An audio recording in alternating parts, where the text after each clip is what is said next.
Assalamualaikum warahmatullahi wabarakatuh. Alhamdulillah. Wassalatu wassalamu ala rasulillah Sayyidina Muhammad ibn Abdillah wa ala alihi wa sahbihi wa mawala wa la hawla wa la quwata illa billah. Amma ba'du. Alhamdulillah kita bisa ketemu lagi di dalam studi Islam, kajian tentang keislaman. Kemarin kita telah membicarakan tentang agama. Bagaimana Allah Subhanahu wa taala menurunkan agama kepada manusia untuk menjadi koridor atau panduan bagi umat manusia agar tidak salah melangkah dalam kehidupan. Jadi agama itu manusia itu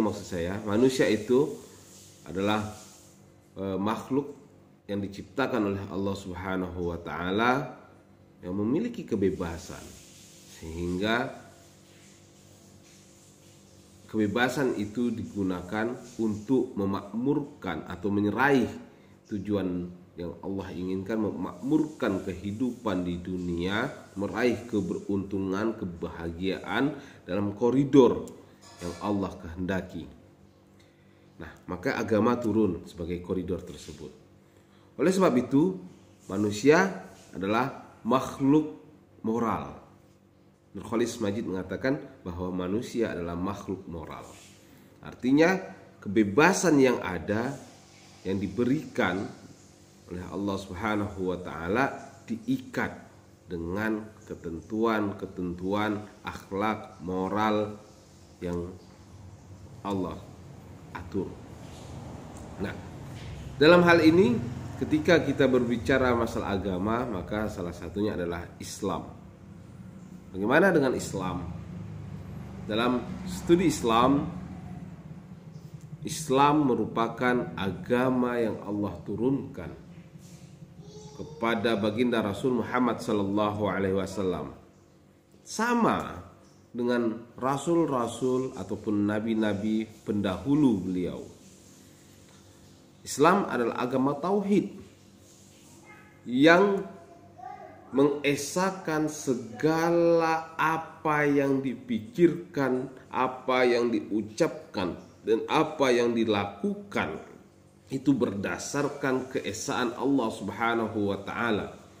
Mengagungkan Allah, merasa bahwa tidak ada kekuatan yang mengatur diri kita, yang mengatur alam semesta ini kecuali yang Maha Esa, yaitu Allah Subhanahu wa taala. Nah, Islam itu berasal dari aslama yuslimu islaman wa salamatan. Jadi Islam itu agama yang membawa keselamatan. Anda Muslim berarti Anda membawa keselamatan.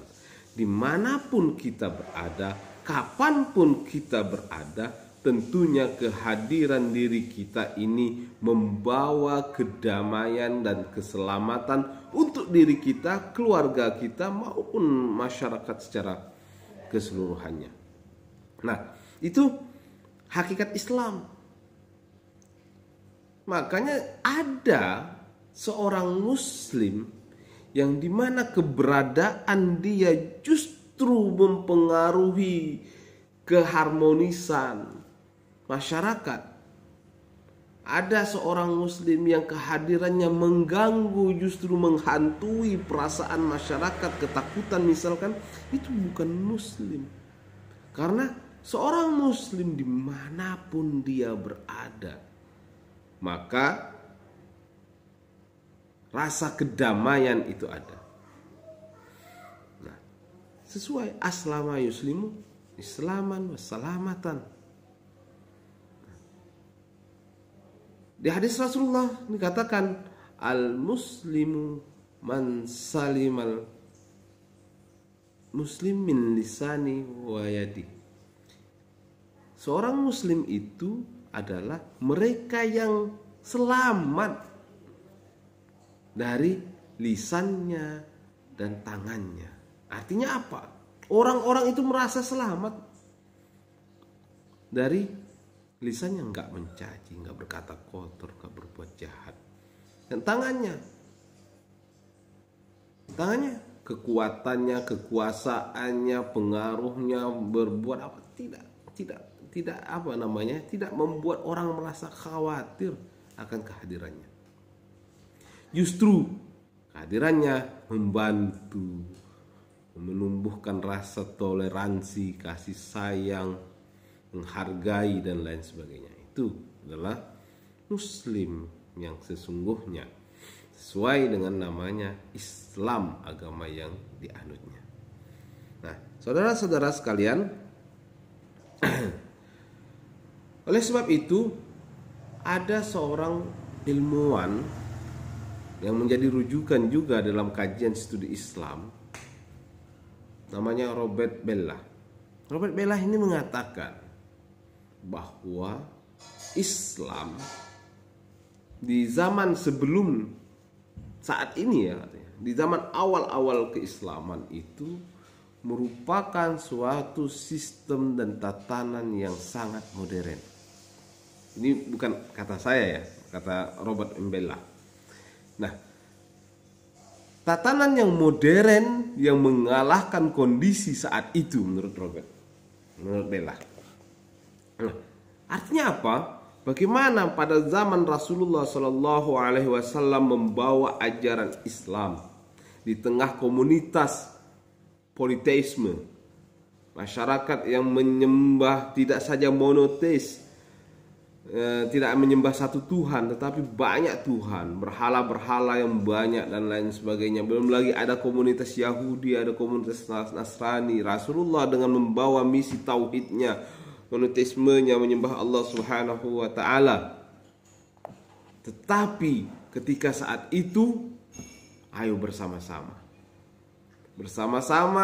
Anda melaksanakan agama ajaran yang Anda yakini sebagai itu sebuah kebenaran, monggo. Tetapi kita bersama-sama menjaga Madinah. Nah, itu. Konsep adanya pluralisme, adanya saling toleransi dan lain sebagainya, ini luar biasa. Ini konsep modern. Saat itu konsep itu tidak ada. Lakum dinukum waliyadin, bagimu agamamu, bagiku agamaku, itu enggak ada. Yang ada permusuhan. Lu berbeda dengan gua, kalian berbeda dengan saya secara keyakinan, maka kita musuh. Bagaimana? Kamu mau ikut gak sih ajaranku? Atau aku ikut ajaranmu? Kira-kira begitu. Nah, tetapi Rasulullah menawarkan lakum dinukum waliyadin, konsep ilahiyah yang diturunkan oleh Allah Subhanahu wa taala kepada Nabi Muhammad, yaitu konsep yang menyatakan pluralitas, toleransi.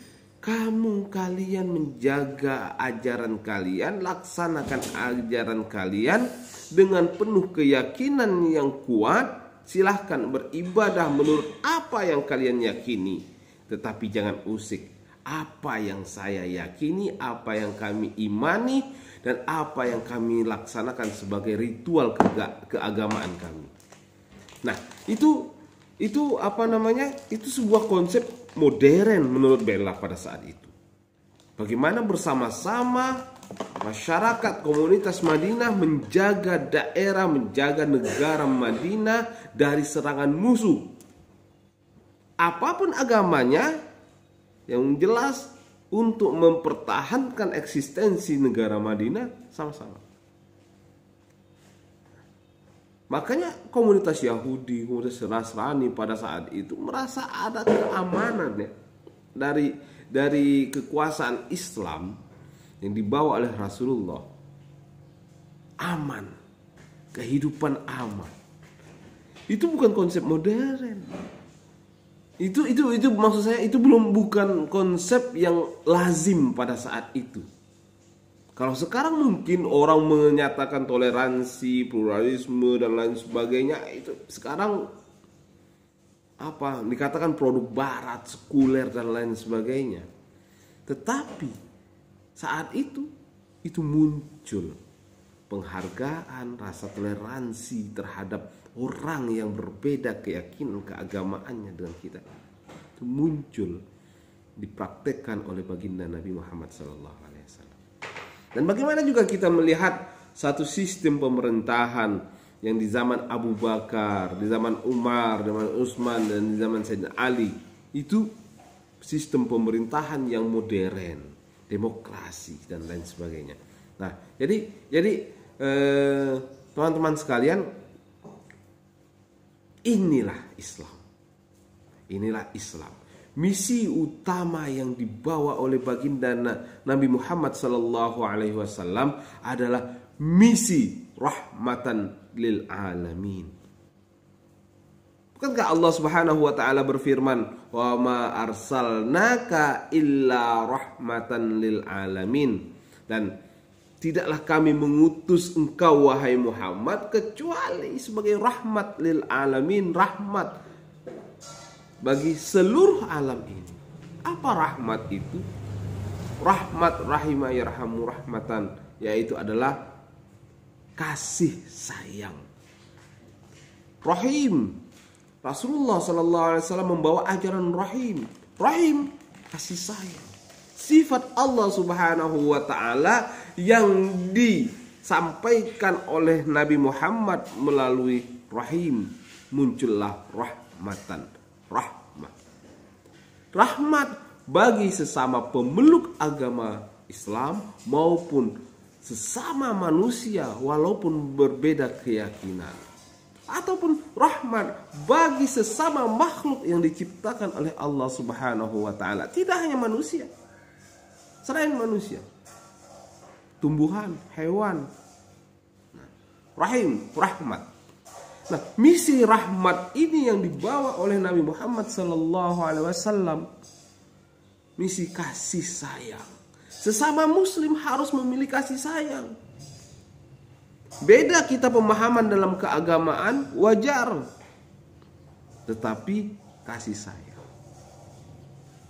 Hormati dia, sayang kita. Karena apa? Allah Subhanahu wa taala memperkenankan orang berbeda keyakinan, berbeda pemahaman tentang agama. Sunnatullah. Nah, kemudian saya kasih sayang kepada manusia walaupun dia berbeda agama. Ini yang ditunjukkan oleh Nabi Muhammad SAW. Bahkan Nabi menunjukkan rasa kasih sayangnya itu, ya, menunjukkan rasa kasih sayangnya itu kepada musuh sekalipun. Ingat bagaimana Nabi berkata saat perang, jangan sekali-kali membunuh musuh yang sudah menyerah. Jangan sekali-kali membunuh wanita. Jangan sekali-kali membunuh, menyiksa anak kecil. Jangan sekali-kali menebang pohon. Nah, itu menunjukkan rasa rahmat. Dalam perang pun Nabi menunjukkan rasa kasih sayangnya. Nah, itu misi Islam. Nah, sumber ya rasa kasih sayang ini, rahim, rahmat ini ditransformasikanlah wujudnya menjadi akhlak al-karimah, akhlak yang baik. Sumbernya mana? Sumbernya adalah rahim, rahmat, outputnya adalah akhlakul karimah. Ini yang dibawa oleh Nabi, misi Islam.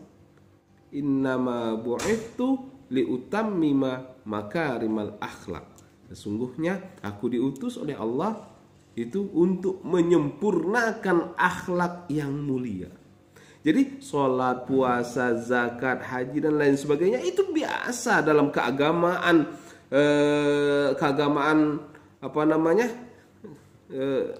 samawi, agama samawi itu sama. Nabi-nabi terdahulu kita lihat ada sholat, ada puasa.